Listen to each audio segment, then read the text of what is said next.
পরিমলদা, আজকের এই কর্মসূচিতে আপনাদের প্রধান দাবি কি কি থাকছে রাজ্যের কাছে? মূলত ১ নম্বর দাবি প্যারা টিচারদের বেতন বৃদ্ধি।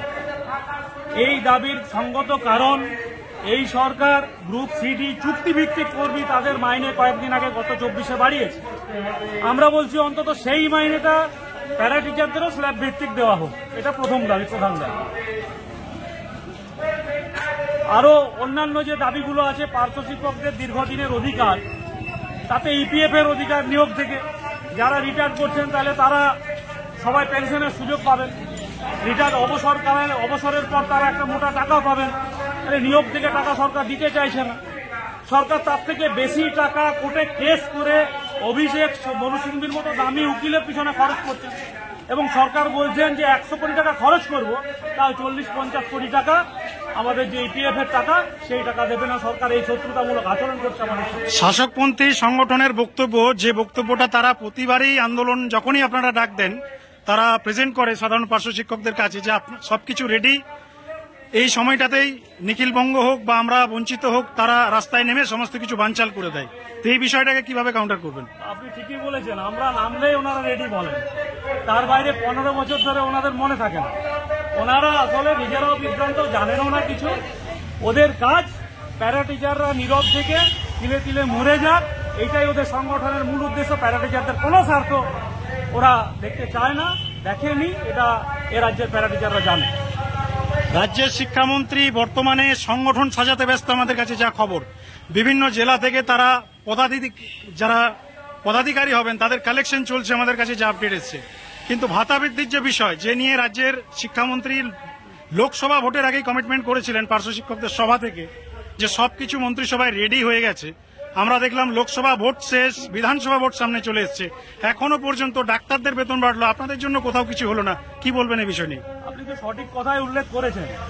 সরকারের কাছে শিক্ষার থেকেও বড় হচ্ছে সংগঠন সাজানো, মানে তার রাজনীতি দখল রাখতে চায় সবকিছু।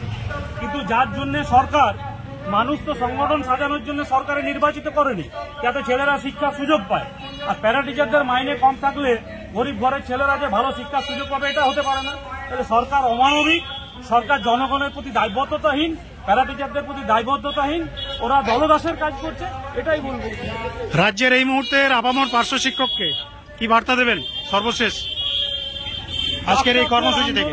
আমাদের যা অভিজ্ঞতা দিয়েছে, তারা স্বাস্থ্য ব্যবস্থাকে রক্ষার যে আন্দোলনে নেমেছিল তাদের মাইনে বাড়ার কথা না বলাতেও বৃদ্ধি হচ্ছে। তাই রাস্তা ছাড়া কোনোদিনই শিক্ষক মর্যাদা নিয়ে তাদের মাইনে বৃদ্ধি করতে পারে না, তাই রাস্তায় নেমেছি। রাজ্যের সব প্যারা টিচার যদি রাস্তায় নামেন, প্যারা টিচাররা প্রত্যেকদিন ৩০০-৪০০ ছেলেকে পড়ান, তাদের অভিভাবকের কাছে যদি যান, সরকার বাধ্য হবে মাইনে বাড়াতে।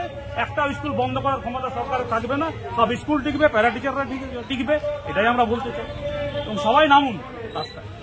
এরপর পরবর্তী কর্মসূচি কি রয়েছে আপনাদের? যদি আগাম একটু এজ এ রাজ্য নেতৃত্ব আমরা বঞ্চিত ফোরামের যদি একটু আগাম বলেন। বঞ্চিত ফোরামের পক্ষ থেকে আগামী ২৩শে মার্চ কলকাতার বুকে গণ কনভেনশন অনুষ্ঠিত হবে। আমাদের যে লড়াই শুধু প্যারা টিচারদের মাইনা বৃদ্ধির লড়াই না, আমাদের এই লড়াই রাজ্যের গরিবের শিক্ষা ব্যবস্থাটাকে রক্ষারও লড়াই।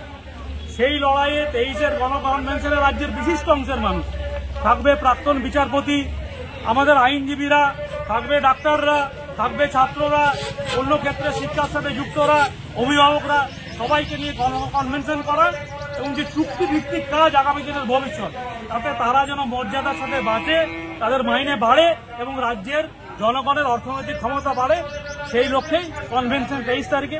তারপরে জেলায় জেলায় কনভেনশন। তারপরে যদি বেতন না বাড়ায় প্যারা টিচারদের, আগামী এপ্রিল মাসে লাগাতার অবস্থান বিক্ষোভে প্যারা টিচাররা সামিল হবে কলকাতার। তো বন্ধুরা, আপনারা সকলেই শুনলেন পরিমল ব্যানার্জি পার্শ্ব শিক্ষক বঞ্চিত ফোরামের নেতৃত্ব আজকে অলরেডি আগাম সমস্ত কর্মসূচির ঘোষণা করেছেন। আপনারা দেখছেন প্রোগ্রাম যথেষ্ট জমায়েত জেলা স্তরে এবং শুধু রাজ্যের সমস্ত জেলা থেকেই পার্শ্ব শিক্ষকরা তাদের যে ডিপিও অফিস, ডিএম অফিস, সেখানে তারা কর্মসূচি নিয়েছে। আপনাদের এই